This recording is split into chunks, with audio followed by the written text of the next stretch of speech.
네, 반갑습니다. 네, 정말 또 한 주간 잘 지내셨고, 네, 우리 한번 인사해 볼까요?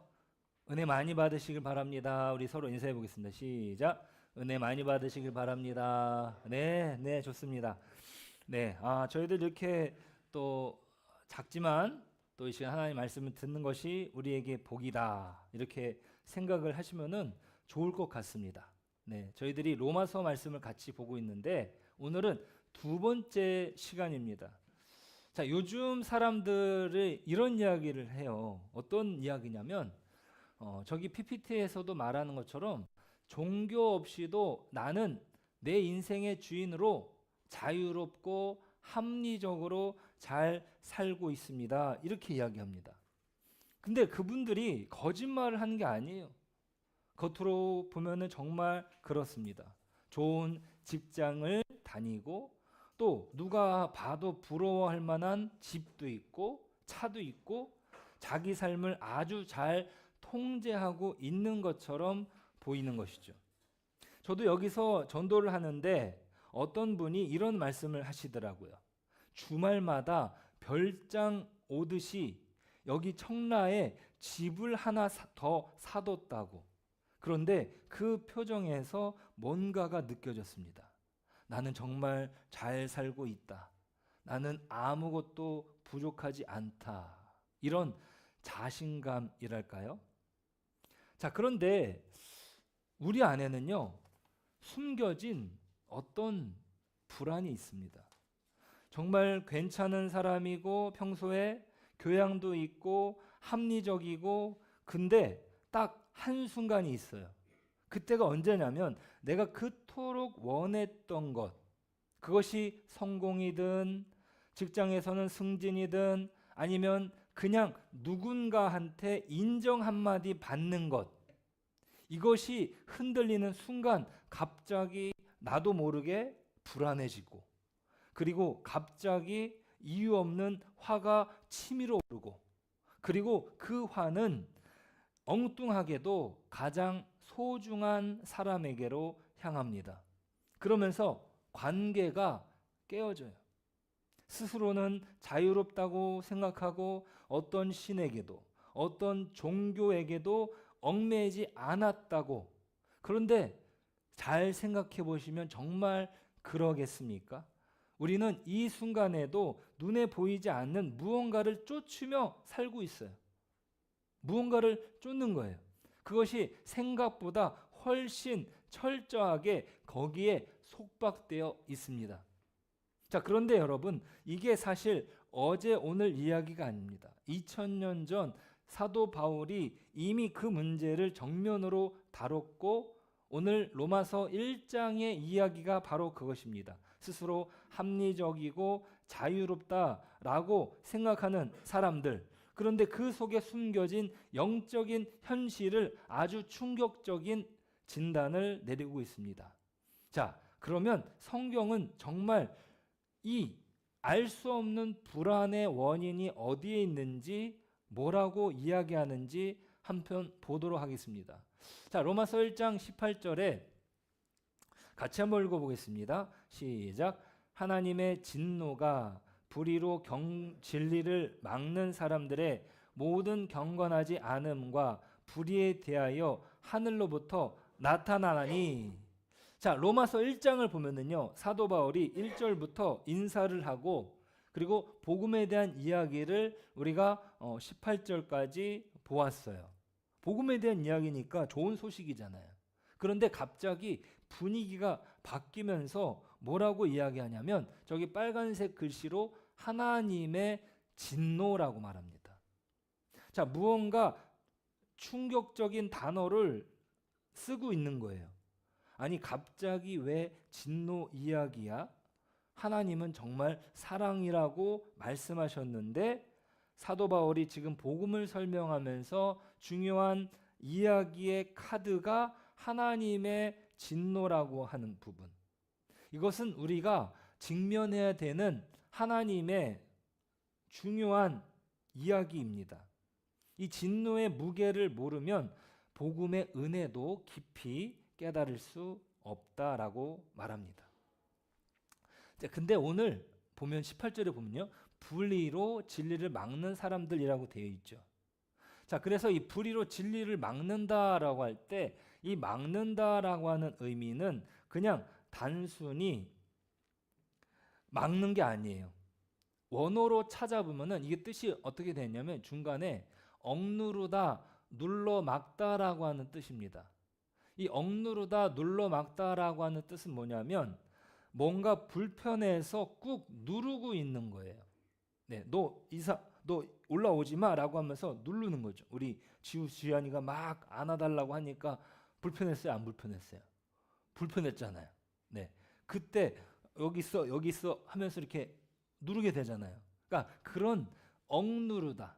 그래서 눌러서 그것을 못하게 막는 거예요. 그러니까 사람들이 무지해서 그런 게 아니라 하나님이 이 창조 세계를 통해서 자신을 드러내 주셨는데 그 빛을 사람들이 불편하게 여기면서 눌러버리고 외면하는 거예요. 자, 문득 우리는 이런 생각을 합니다. 아, 내가 지금 이렇게 살아도 될까? 라면서 그 마음속에 어떤 음성이 들려와요. 나도 모르는 음성. 그런데 그 생각이 올라오는 순간 재빨리 다른 것을 찾게 됩니다. 아이, 무슨 하면서 핸드폰을 보게 되고 또 바쁘게 움직이고 그러면서 바로 눌러 막는 거예요. 그죠? 그러면서 사람들이 막 큰 병에 걸리기도 하고, 네, 죽음에 직면하기도 합니다. 자, 그래서 19절, 20절을 보면은요, 바울은 이렇게 말하고 있습니다. 이 하나님이 어떻게 보이셨는지 같이 한번 읽어보겠습니다. 이는 하나님을 알만한 것이 그들 속에 보임이라. 창세로부터 그의 보이지 아니하는 것들 곧 그의 영원하신 능력과 신성이 그가 만드신 만물에 분명히 보여 알려졌나니 그러므로 그들이 핑계하지 못할지니라. 자, 창조 세계는요, 하나님을 가리키는 충분한 표지가 됩니다. 표지. 여러분, 밤하늘을 보면은요, 와, 어떻게 저렇게 많은 별들이 있을까? 도시 속에는 볼 수가 없어요. 우리 김준호 성도님이 등산을 좋아하신다고 그랬는데, 그죠? 야간 산행도 좋아하세요? 야간 산행? 가끔. 야간에 밤에 그 산에 올라와서 보면은 별빛이 막 쏟아지잖아요. 그죠? 예. 그 쏟아지는 빛을 보면서 나도 모르게 막 탄성이 나오는 거예요. 그리고요, 아이가 태어나는 순간, 저는 이제 우리 혜인이 첫째가 태어날 때 저도 모르게 회개가 나왔어요. 이야, 정말 신비로운 거죠. 네, 정말 탄성이 나옵니다. 그리고 또 어떤 때 나오냐면 내가 나쁜 짓을 하려는 순간에 어디선가 흘러 올라오는 그 찜찜한 느낌이 우리 안에 있는 거예요. 이게 다 우리에게 말을 걸어오시고 계신 것이죠. 내가 여기 있다. 너는 지금 내 앞에 서야 된다. 이렇게 표지판들이 많이 있습니다. 그런데 그 표지판들을 보고서 그 집을 들어가서 내가 평안을 얻고 싶은데 그 집을 집 문을 여는 열쇠는 따로 있습니다. 그 열쇠는 무엇입니까? 바로 복음이에요. 복음. 예수 그리스도 안에서만 그 광활한 하나님의 영광을 보게 되는 열쇠가 있다는 것입니다. 여러분, 이 시간이 정말 귀한 시간이라는 사실을 기억하시기 바랍니다. 자, 그런데 21절을 보시면은요,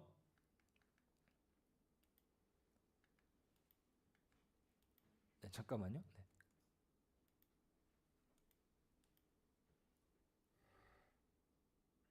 네. 네, 넘어가세요. 됐어요. 네. 제가 해볼게요. 네. 됐다. 네, 좋아요. 네. 21절을 보시면은요, 같이 한번 읽어볼까요? 시작. 하나님을 알되 하나님을 영화롭게도 아니하며 감사하지도 아니하고 하면서 영화롭게 하지 않았다라고 말합니다. 알면서도 영화롭게 하지 않았다. 그리고 그러니까 알면서 감사하지도 않았다라고 표현을 해요. 그리고 22절에 뭐라고 이야기하냐면 스스로 지혜 있다 하나 어리석게 되어라고 말합니다. 자, 하나님을 가리키는 표지들이 눈앞에 있습니다. 그런데 그것을 외면하고 스스로 지혜롭다고 자부하는 순간 가장 깊은 어리석음이 나타나게 된다라는 거예요. 자, 그래서 그 어리석음이 무엇이냐? 23절, 25절인데요. 같이 한번 읽어보겠습니다. 시작. 썩어지지 아니하는 하나님의 영광을 썩어질 사람과 새와 짐승과 기어다니는 동물 모양의 우상으로 바꾸었느니라.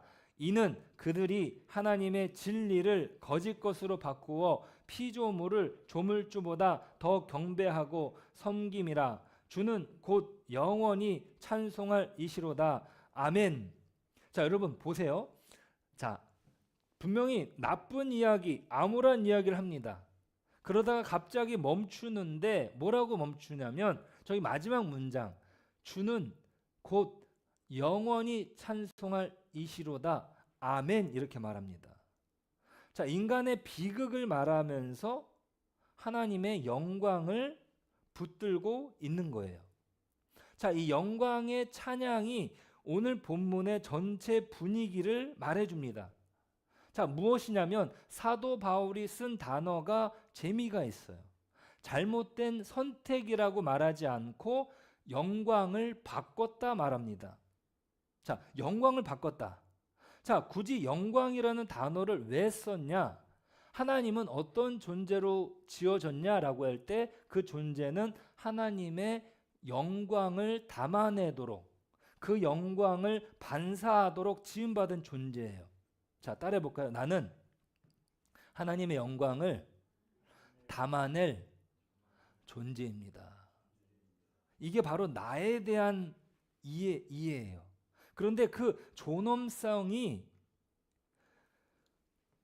썩어질 피조물과 달라지게 만든 거죠. 썩어진 피조물로 바꾸어 버린 거예요. 자, 단순히 잘못된 선택이 아니라 자신의 존엄성을 스스로 격화시키는 비극인 것이죠. 그러니까 인간이 사람이 사람답게 사는 것이 아니라 마치 동물처럼 살아간다, 이런 표현과 마찬가지인 거예요. 자, 그렇기 때문에 현대인들이 스스로 지혜롭다고 자부하면서도 동시에 공허한 것이죠. 하나님의 영광을 담아야 될 그릇에 그것보다 훨씬 작은 것들을 채워놓았기 때문인 것입니다. 그래서 오늘날 많은 사람들이 고민하고 많은 사람들이 근심하고 걱정하는 이야기는 무엇입니까? 마음의 문제예요. 마음이 불안해서 잠을 못 잔다. 마음이 힘들어서 내가 약을 먹지 않으면 하룻밤을 보내지 못한다라고 말하는 사람들이 의외로 부자들 가운데 많다는 거예요. 무언가를 이룩한 사람들이 오히려 불안해 살고 있는 것이죠. 자, 그런데 여기서 우리가 조심할 것이 있습니다. 자, 이 이야기가 다른 사람들의 이야기가 아니라는 것이에요. 우리의 이야기라는 것입니다. 자, 우리가 섬기는 우상은 뭐겠습니까? 자, 돌로 만든 조각상일까요? 아니에요. 우상은 무엇이냐면 내 속에 가장 중심에 있는 것, 그 중심에서 흔들리면 내가 무너진다고 생각하는 것. 아, 이것만큼은 내게 필요한데 이게 없으면 내가 불안한데 하면서 내 삶에 궁극적인 의미와 가치를 주고 나를 구원해 줄 것이라고 믿고 내 마음의 중심에 두는 것이 바로 나의 우상입니다. 그래서 어떤 사람에게는 돈이 신이고, 어떤 사람에게는 성공이 신이고, 어떤 사람에게는 타인의 인정이 신이고, 또 자녀가 그 자리를 차지하고 있습니다.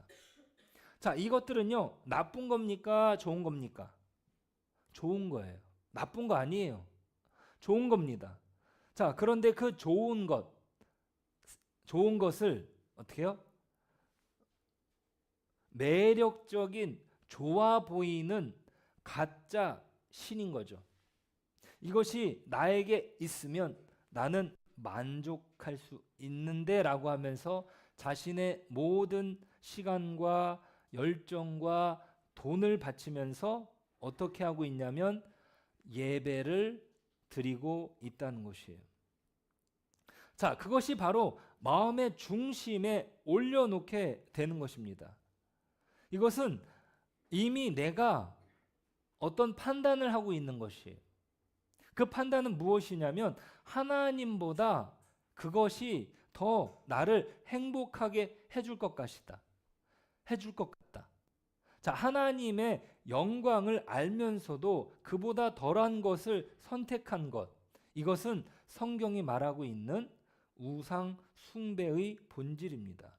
바로 그것이 우리가 하나님 진노 아래 서 있는 이유인 것이죠. 우리 삶이 그토록 피곤하고 무언가에 목말라 있는 이유 바로 여기에 있습니다. 네, 내가 목마른 이유는 이 모든 것들이 나에게 모든 것을 다 줄 수 있는 것처럼 착각을 하고 있기 때문이에요. 자, 그러면 이것들을 그러니까 하나님 대신에 우상을 섬길 때 우리의 삶에 어떤 일이 벌어지게 됩니까? 자, 로마서 1장 24, 26, 28절에 반복해서 나오는 것은 무엇이냐면 바로 하나님께서 그들을 내버려 두셨다라고 이야기를 합니다. 우리는요, 내가 내 삶의 주인이다. 내가 돈을 통제할 수 있다. 내가 내 커리어를 관리하고 내가 선택을 한다. 그런데 이것이 오늘 말씀하는 것처럼 하나님께서 그들을 내버려 두셨다라고 24절에서 그리고 26절에서 하나님께서 그들을 내버려 두셨으니 그리고 28절에서 하나님께서 그들을 내버려 두사라고 하면서 세 번을 기록을 합니다. 이것은 아주 의도적으로 기록을 한 거예요. 이게 원어로 보면은요, 이게 뜻이 뭐냐면 파레도켄입니다. 파레도켄. 이 파레도켄은 뭐냐면 그냥 내버려 두셨다는 이 말. 자, 이 말이 무슨 뜻이냐? 우리가 생각하는 그런 의미가 아닙니다. 그러니까 하나님이 단순히 무심하게 모른 척 하셨다는 뜻이 아닙니다. 자, 이건 뭐냐면 마치 재판관이 판결을 내리고 죄인을 형벌 집행관에게 넘겨주는 장면인 거예요. 하나님이 재판장이신 거예요. 그리고 그 죄인에게 판결을 내리고 그리고 판결을 내린 다음에 그 법 집행관에게 넘겨주는 거예요.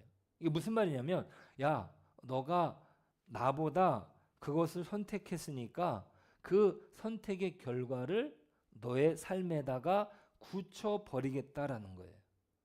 그러니까 하나님이 궁극적인 심판, 그 진노가 지금 먼 미래에 일어나는 것이 아니라 지금 나타나게 된다라는 말이죠. 우리는 하나님의 진노를 어떻게 생각합니까? 하늘에서 번개를 치거나 아니면 갑작스러운 재앙이 나타나거나 그런 걸로 하나님의 진노를 생각하는데 하나님의 진노의 방식이 무엇이다? 바로 넘겨주십니다. 하나님을 알면서도 능동적으로 외면하고 하나님의 영광보다 피조물을 선택한 그 결정에 대해서 하나님이 이렇게 응답하시는 거죠. 그래, 네가 그것을 원한다면 네가 선택한 그것의 손에 너를 넘기겠다. 이렇게 말씀하시는 거예요. 자, 그래서 그 결과가 무엇이냐면 자, 우상에게 우리가 넘겨진 것입니다. 자, 우상에게 넘겨지고 난 다음에 어떤 일이 벌어지냐면 그 일들이 이 우상들은요, 실제로는 아주 무자비한 폭군으로 우리에게 군림을 하는 거예요. 자, 한번 생각을 해보세요. 내가 성공을 정말 중요한 가치로 생각을 해요. 내가 타인의 인정을 중요한 가치로 생각을 하고 그것을 신처럼 모셨다고 생각을 해봅시다. 자, 그러면 그것들은요, 나에게 어떤 것을 요구하냐면 아주 끊임없이 더 많은 시간을 요구하고 많은 열정과 피땀을 바치라고 요구합니다. 여러분, 직장에서 돈을 많이 주는 직장일수록, 제가 예전에도 제 선배가 어느 이제 큰 대기업에서 다녔는데, 야, 돈 그냥 주는 거 아니야. 내 뼈를 깎아야 되고 내 피를 거기에다가 바쳐야 돼. 네, 그러니까 우리의 시간과 열정과 피땀을 요구하는 것이 바로 우상들이 그렇게 한다는 거예요. 만약에 직장에서 한번 크게 실수를 했다고 해봅시다. 아니면 오랫동안 준비한 일이 뜻대로 안 됐다고 해봅시다. 그 순간 우상은 뭐라고 합니까? 야, 너는 이제 쓸모없는 인간이야. 자존심을 무참히 짓밟아 버리는 거예요. 반대로 내가 성공을 손에 넣었다고 해봅시다. 이게요, 만족을 주게 됩니까? 아니에요. 이게 다가 아니야. 더 높이 올라가야 돼. 더 성공해야 돼. 라고 하면서 끝없는 목마름과 불안 속으로 몰아넣게 되는 거예요. 아, 내가 성공을 했는데 더 불안 속에 있는 것이죠. 그러니까 이겨도 지게 되는 것이고 얻어도 공허한 것이 바로 하나님께서 우리를 우상의 손에 넘기셨을 때 일어나는 일입니다. 아멘. 자, 그렇게 우상의 손에 넘겨진 삶은 어떻게 됩니까? 29절부터 31절까지 보니까 그 결과가 적나라하게 펼쳐지고 있습니다. 모든 불의, 추악, 탐욕, 시기, 분쟁, 사기, 악독, 자, 이 모든 것 하나하나가 우리 삶 안에서 실제로 일어나는 일들이에요. 그래서 바울은요, 이 성적인 영역에까지 포함을 해가지고 삶의 모든 영역에 이 뒤집어짐이 나타난다는 거죠. 요즘은 더 심하지 않습니까? 나는 남자로 태어났는데 나는 여자인 것 같습니다. 해가지고 해외에서 성전환 수술을 하고, 그런데 그것이 온전한 삶으로 이어지질 않아요. 그러니까 우리의 모든 영역이 다 뒤집어져 있다. 어떤 한 부분도 예외가 없다. 자, 이 목록들은 무엇이냐? 바로 우리의 삶을 보여주는 것입니다. 그러니까 내가 성공을 지키기 위해서, 내가 이익이라는 우상을 지키기 위해서 이웃을 짓밟고 시기하고 거짓말을 하다 보니까 점점 내면이 무너지고 마는 거예요. 네, 정말 성공한 사람들 옆에 가보면은요, 냄새가 나요. 어떤 냄새? 자기만 생각하는 사람들. 근데 정말 겸손한 사람은요, 성공해도 어떻게 해요? 정말 허탈한, 소탈한 삶을 사는 분들도 많이 계시더라고요. 근데 그런 분들은 많이 보면 정말 그리스도인들, 하나님을 아는 사람들, 겸손하게 그 길을 하나님께서 나에게 허락하신 분복이다 생각하면은 그렇게 가지만, 내가 우상 안에, 내가 성공이라는 우상 속에 있으면 어떻게 돼요? 불의하고요, 탐욕이 있고요, 시기, 그 다음에 분쟁하고 그 안에 사기가 있다는 것이에요. 그러니까 소중한 사람들의 그 상처를 주고 관계가 깨어지는 그 일들이 우연이 아니라 이 뿌리를 두고 있다, 이 말입니다. 자, 그런데 더 절망적인 것은 무엇이냐면 스스로 빠져나올 수가 없습니다. 우리가 만든 이 사슬을 끊어낼 능력이 전혀 없는 것이죠. 내가 주인이 되려고 하나님을 밀어냈는데 결국은 내가 만든 우상의 끔찍한 노예가 되어서 서서히 파멸해 갑니다. 이것이 바로 성경이 진단하는 진짜 우리의 현실입니다. 그런데 이건 나만의 이야기가 아니에요. 지금 이 순간에도 우리가 사랑하는 사람들이 바로 곁에 있는 그 소중한 사람들이 똑같은 자리에 있는 것이에요. 가짜 신들한테 착취당하면서 서서히 무너져 가고 있는 것입니다. 그런데 그것은 자기가 무엇에 속박되어 있는지조차 모르는 것이죠. 자기 힘으로는 빠져나올 수 없습니다. 그러니까 누군가 가서 말해줘야 된다는 거예요. 그러니까 자기도 모르게 그 우상들에게 빠져 들어가는 거예요. 스스로 파멸하는 자리로 들어간다. 그래서 누가 얘기를 해줘야 된다라는 것이죠. 자, 그러면 이 무자비한 우상의 노예 상태, 자, 우리가 스스로 빠져나올 수 없는 이유, 스스로 끊어낼 수 없는 이유, 그것은 바로 가짜 신과 참 하나님의 차이를 알 때 우리는 빠져나올 수 있어요. 자, 가짜 신은 무엇을 요구합니까? 나의 피를 요구합니다. 나의 피와 땀과 희생을 요구합니다. 여러분 많이 다 경험을 해보시지 않습니까? 조금이라도 실패하면은 가차없이 짓밟고 버려집니다. 그래서 내가 성공을 했는데 불안한 거예요. 내가 언제 또 여기서 밀릴지 모른다라는 거예요. 우리가 하나님을 배신하고 우상에게로 도망쳐서 철저하게 실패했을 때 하나님은 우리를 버리고 짓밟으신 것이 아니라 오히려 우리를 살리기 위해서 당신 자신을 버리셨습니다. 이게 바로 성경이 말하고 있는 진짜 하나님인 것입니다. 이 놀라운 진리가 바로 십자가인 것이죠. 자, 여러분 기억하십시오. 우리가 함께 살펴보는 단어, 이 넘겨주심, 이게 바로 무서운 심판의 방식이었어요.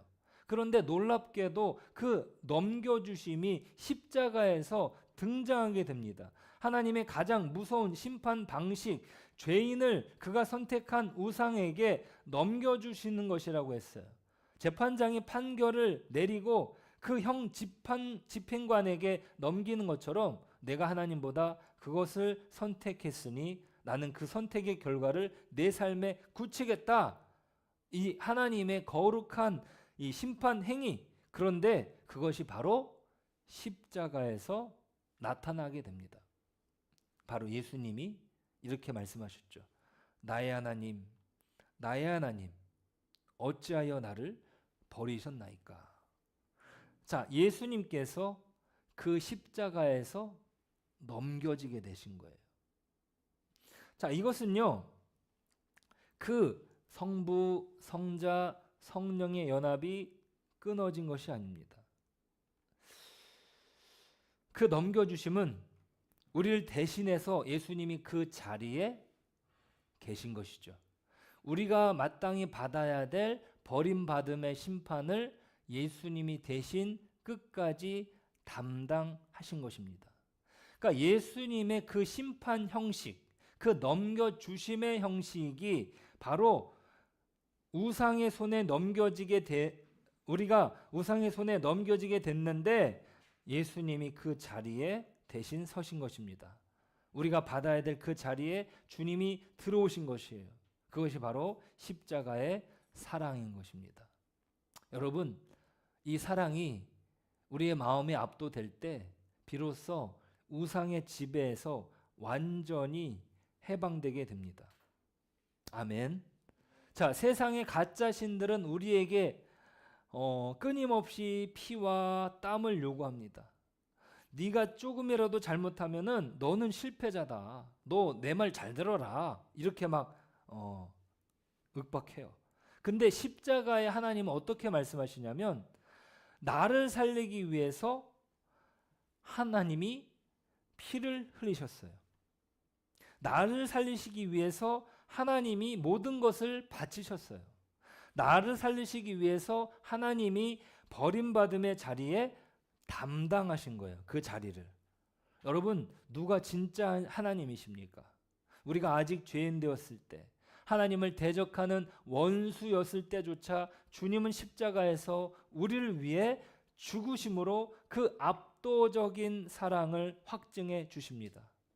우리가 이 예수님의 십자가를 깊이 바라보고 그 진짜 사랑에 내 마음이 압도될 때 우리는 가짜 우상들의 지배에서 풀려날 수 있게 되는 거예요.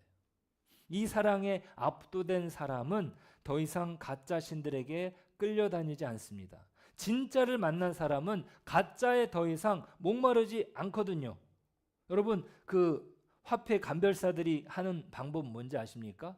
진짜가 뭔지를 계속 보는 거예요. 그러면 가짜는 분별할 수 있다고 하더라고요. 가짜를 연구하는 게 아니라 진짜. 이 진짜 하나님, 우리를 위해서 자신이 희생하신 하나님을 우리가 바라보아야 되는 것입니다. 자, 그러면서 우리는 우상의 가면을 벗기는 거예요. 자, 우리에게 있어서 우상은 무엇입니까? 한번 마음속으로 한번 생각을 해보세요. 내 안의 우상은 뭐냐? 요즘 내 마음이 가장 예민해지는 주제는 무엇입니까? 내가 요즘 예민해지는 주제. 이것만은 절대 잃을 수 없다고 느끼는 것은 무엇입니까? 그것이 흔들릴 때 나는 왜 이렇게 불안하고 분노가 올라오는가? 그러니까 여러분을 잠 못 들게 하는 어떤 이슈들 있잖아요. 그 질문이 여러분들에게 불편하게 한다면 그 불편함이 성령님이 여러분의 마음을 두드리시는 거예요. 자, 지금까지 겉으로는 자유롭다고 우리가 믿고 있습니다. 그런데 우리 뒤에서 우리를 조종하고 있는 가짜 신이 우리의 진짜 우상인 것이에요. 아, 그것이 나를 지금 흔들고 있구나. 지금 이 자리에서 여러분, 나를 조종하던 가짜 신을 어떻게 해요? 내 마음의 보좌에서 끌어내리고, 아까 우리 아이들이 그 자리에 뭐가 있었어요? 사탕이 있었고, 뭐 칭찬이 있었고, 장난감이 있었잖아요. 자, 우리도 어른들도 마찬가지예요. 그 내 마음의 자리에 내가 정말 소중하게 생각하는 것들, 그런데 그것이 나쁜 것이 아니에요. 다 좋은 것들이에요. 근데 그것을 내가 하나님보다도 더 생각을 할 때 오히려 그것들은 무자비한 폭군으로 나를 지배해 왔다. 근데 여러분, 내가 그 폭군을 끌어내릴 수 있습니다. 그리고 그 자리에 예수님께 그 자리를 올려드릴 수 있는 것이에요. 아멘. 아멘. 여러분, 그러면서 우리 이렇게 함께 고백할 수 있어요. 제가 그 고백을 한번 읽어봐 드릴게요. 주님, 저는 그동안 주님이 제 곁에 계셔서 좋다고 하면서도 사실 제 삶이 행복해지려면 주님 말고 다른 것도 꼭 필요하다고 믿었습니다. 하나님의 영광보다 썩어질 것들을 더 소중히 여겼습니다. 하지만 이제 저의 구원과 의를 만들기 위해 애쓰던 그 모든 헛된 짓을 멈춥니다. 저를 벌하시기는커녕 도리어 저를 아름다운 존재로 만드시려고 십자가에서 버림받음의 고통을 담당하시고 죽으신 예수님만이 저의 유일한 구원자이십니다. 이제 그 어떤 우상도 저를 주장하지 못하도록 나를 향한 주님의 그 절대적인 사랑에 제 마음이 완전히 매혹되게 하옵소서. 아멘. 네, 여러분 안에 우리를 위해서 희생하신 그 예수님을 온전히 예배드리는, 자, 그러니까 우리가 가짜 신들을 향해서 드렸던 그 피곤한 예배를 이제 멈추시다. 우리의 참된 가치와 용납은 내가 쌓아 올린 성공의 이력서에 있지 않습니다. 오직 나를 위해 기꺼이 십자가에서 버림받음의 자리를 담당하신 예수님의 은혜 안에서만 완벽한 안전이 있습니다. 아멘. 아멘. 네, 여러분, 정말 예수님이 내 안에 들어오실 때 내 삶이 바뀔 수 있어요. 내 삶이 변화될 수 있어요. 내 삶이 온전해질 수 있습니다. 여러분, 그것을 믿으시고 나아가시기를 소망합니다. 여러분, 여기서 한 가지만 더 말씀을 드리겠습니다. 자, 오늘 이 들은 말씀, 자, 가짜 신에게 피를 빨리면서 피곤하게 사랑하는 사람들에게 자신의 피를 대신 흘려주신 참된 하나님. 자, 그분이 계시다는 소식이 바로 복음이에요. 자, 우리가 이 복음을 듣고 끝날 문제가 아니라 이 사랑을 누군가에게 여러분 전할 수 있다라고 한다면 여러분 이것이 얼마나 행복한 일인지 생각해 보시길 바랍니다. 자, 우상에서부터 해방된 사람은 자신이 해방되지 못한 사람을 바라볼 때 정죄가 아니라 긍휼의 마음이 생깁니다. 어떤 마음이요? 긍휼의 마음이. 나도 저랬는데, 나도 저 사슬을 알고 있는데. 그러면서 제가 우리 이종수 집사님이 병원에 계실 때 우리 권사님이 오셔가지고 기도해 주셨다고 했잖아요. 저는 그 마음이 얼마나 사랑의 마음으로 느껴졌는지 몰라요. 네, 우리 권사님도 참 어려운 시간들 보내셨고, 그리고 하나님의 은혜로 회복이 되셨고, 또 그 마음으로 우리 이종수 집사님을 기도해 주셨고, 이것이 바로 복음의 역사인 거예요. 내 안에 차오르는 게 있을 때 이것이 흘러가는 거죠. 내가 없는데 이거를 흘려보낼 수가 없는 거예요. 자, 그러니까 진짜 복음의 전도의 동력은 내 안에 차오르는 사랑입니다. 자, 그러니까 여러분 한번 눈을 감고 한번 떠올려 보십시오. 자, 여러분의 가족 중에 한번 눈을 한번 감아 봐주세요. 눈을 한번 감아 보시고 여러분의 가족 중에 아니면 친구 중에 아니면 직장 동료 중에 오늘 우리가 이야기한 그 모습을 그대로 살고 있는 분, 겉으로는 멀쩡히 보이는데 실은 성공이라는 폭군에, 돈이라는 폭군에, 인정이라는 폭군에 매일매일 지쳐가고 있는 분, 그분은 자기가 왜 이렇게 피곤한지도 모릅니다. 스스로 그 힘으로 절대 거기서 빠져나갈 수 없습니다. 네, 그분이 혹시 떠올라지십니까? 자, 그분에게 누군가는 다가가야 돼요. 자, 그런데 여러분, 그 누군가가 바로 여러분일 수 있습니다. 하나님은 종종 우리의 작은 용기를 쓰십니다. 누군가에게 복음의 문을 여십니다. 그 씨앗을 자라게 하시는 분은 하나님이시고 우리는 사랑을 담아서 한 걸음을 내디디면 됩니다. 여러분, 이제 다음 달이면 부활절이에요. 다음 달 첫 주. 예수님께서 죽으시고 다시 살아나신 것을 온 세계가 기념하는 그날. 여러분, 그 부활절 계란 다 알고 있어요. 야, 죽은 사람이 살아났다고 하는 그 이야기가 계란을 통해서 전해지고 있는데 누구도 야, 너희들 미친 거 아니야? 이렇게 얘기한 사람 아무도 없어요. 그런데 그게 역사적인 사실이라고요. 자, 그러니까 그 복음을 누군가에게 전한다라고 한다면 내가 누군가에게 갈 수 있을까? 여러분, 그 한 사람을 초대해 보았으면 좋겠습니다. 여러분, 거창한 게 아니에요. 그냥 한마디만 하면 됩니다. 나랑 같이 가자. 우리 한번 해볼까요? 시작. 나랑 같이 가자. 네, 여러분 이번 어웨이크도 같이 가셨으면 좋겠습니다. 네, 정말 이 어웨이크에서 하나님을 만나는 시간이 있고 하나님 안에서 변화되는 시간이 있어요. 네, 한번 생각을 해보시고요. 자, 쉽게 이것을 할 수 없습니다, 여러분. 그죠? 자, 그래서 시편 126편 5절에 이렇게 말합니다. 같이 한번 읽어보겠습니다. 시작. 눈물을 흘리며 씨를 뿌리는 자는 기쁨으로 거두리로다. 아멘. 자, 초대를 했는데 저 시간이 없어요. 저는 정말 사랑하는 마음으로 건넸는데 거부를 당해요? 그럼 어떻습니까? 여러분, 눈물을 흘릴 때가 있어요. 거절의 눈물, 그리고 인내하는 눈물, 또 때로는 억울함의 눈물까지. 하지만 그 눈물의 씨앗이 없으면 기쁨의 단도 없는 것입니다. 여러분, 이 초대가 두려우신 분도 있고 또 걱정되는 분도 있어요.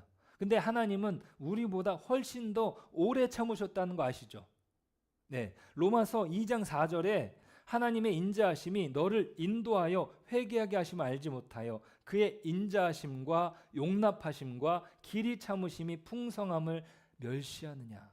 여러분, 한 사람에게 초대의 씨앗을 뿌릴 때 그 씨앗을 길이 참으심으로 자라게 하시는 분은 하나님이십니다. 우리의 역할은 씨를 뿌리는 것이에요. 거두게 하시는 것은 하나님의 일입니다. 그러니까 부담 없이, 그러나 사랑을 담아서 한 걸음 내디뎌 봅시다. 자, 그런데 여러분, 그 한 사람이 복음을 만나서 가짜 신의 사슬에서 풀려나 그 사람의 눈에서 감격의 눈물이 흐르는 것을 보면은 여러분, 그 기쁨이 이 세상 어떤 것과도 바꿀 수 없고 돈으로도 환산할 수 없고 성공으로 대체할 수 없는 기쁨인 것입니다. 여러분, 바닷가재 아시죠? 바닷가재. 이 바닷가재가 굉장히 커요. 자, 그런데 이 가재가 딱딱하잖아요. 근데 굉장히 독특한 건 뭐냐면 이 딱딱한 껍질을 바닷가재가 깨고 나온다고 해요. 이 안에서는 성장을 하는데 이 껍질이 딱딱하니까 굉장히 불편해요. 그러면 그때 껍질을 깨고 껍질을 부셔뜨리고 나와요. 근데 굉장히 위험한 상태가 되거든요. 완전히 그 살갗만 있는 상태.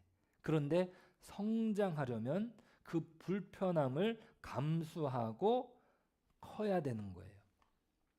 하나님은요, 여러분의 작은 한 걸음을 사랑하셔서 사용하셔서 누군가의 인생을 영원토록 바꾸기를 원하십니다. 그리고 그 과정을 통해서 여러분도 함께 자라게 하십니다. 오늘 충성한 사람에게 하나님은 내일도 더 큰 일에 충성할 기회를 주시고 하나님은 당신의 영광의 기업을 유업으로 물려주시는 아버지이십니다. 여러분, 하늘에 계신 우리 아버지라고 하시잖아요. 아버지는 뭐예요? 상속을 해주실 수 있는 거예요. 하나님은 우리에게 보화를 주신다고 말씀하셨어요. 예수님을 찾아왔던 그 부자 청년에게 내가 너에게 하늘의 보화를 줄 것이다. 그러니까 너는 가지고 있는 모든 것들을 팔고 나를 따라와라 라고 얘기했어요. 각 사람마다 보물처럼 여기는 것들이 있습니다. 그것이 무엇이든 주님을 따를 때 하나님은 더 큰 보화를 베풀어 줄 줄로 믿습니다. 아멘. 여러분, 오늘 내가 복음을 전하는데 그것이 어떤 사람에게는 중요한 마지막이 될 수도 있어요. 네, 한 칸 넘겨주실래요? 지금 또 안 넘어가네. 예.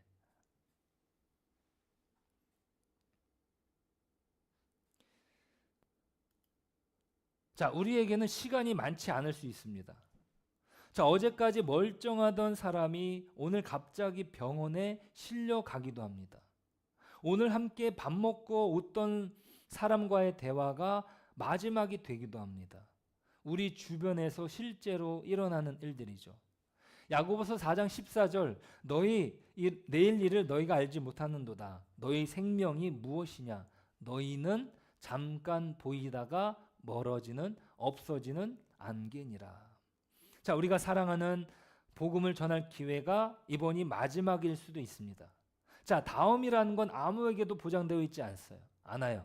이번이 마지막일 수 있다는 마음으로 오늘 그 한 사람에게 사랑을 담아 한 걸음을 내디뎌 보시길 바랍니다. 아멘. 네, 그래서 이번 부활절에 그 한 사람의 손을 잡고 함께 교회 문을 엽시다. 아멘. 네, 그래서 여러분 한 사람이 떠올리잖아요. 그 사람한테 커피 한잔 하자고 연락을 해보시는 거예요. 그렇게 한 다음에 대화를 꺼낼 때 뭐 복음을 바로 꺼내는 게 아니에요. 요즘 살면서 이것 없으면 정말 안 되겠다 싶은 게 뭐니 하면서 대화를 나누다가 자연스럽게 얘기할 수 있겠죠. 아, 나도 그랬어. 그런데 교회에서 거기에 대한 다른 차원의 이야기를 들었어. 이번에 한번 부활절에 가서 한번 들어보지 않을래? 이렇게 이야기를 하면서 자연스럽게 그 사람에게 어떤 때가 있을 텐데 우리는 몰라요. 그런데 우리가 만나서 이야기하는 그때가 바로 하나님이 주시는 때일 수도 있습니다. 다 달라요. 그런데 어떤 사람이 있는지 모르기 때문에 우리는 다 어떻게 해요? 다 연락을 해보는 거예요. 다 그것들을 취해보는 것입니다. 여러분, 이 복음을, 이 귀중한 씨앗을 눈물을 흘려서라도 여러분이 사랑하는 그 한 사람에게 꼭 뿌려주시길 바랍니다. 그 씨앗이 이번 부활절에 기쁨의 단어로 돌아오는 놀라운 기적을 하나님이 반드시 여러분에게 보여줄 줄 믿습니다. 아멘. 이번 부활절 그 한 사람과 함께 이 자리에 앉아 계시는 여러분을 상상하며 축복합니다. 아멘.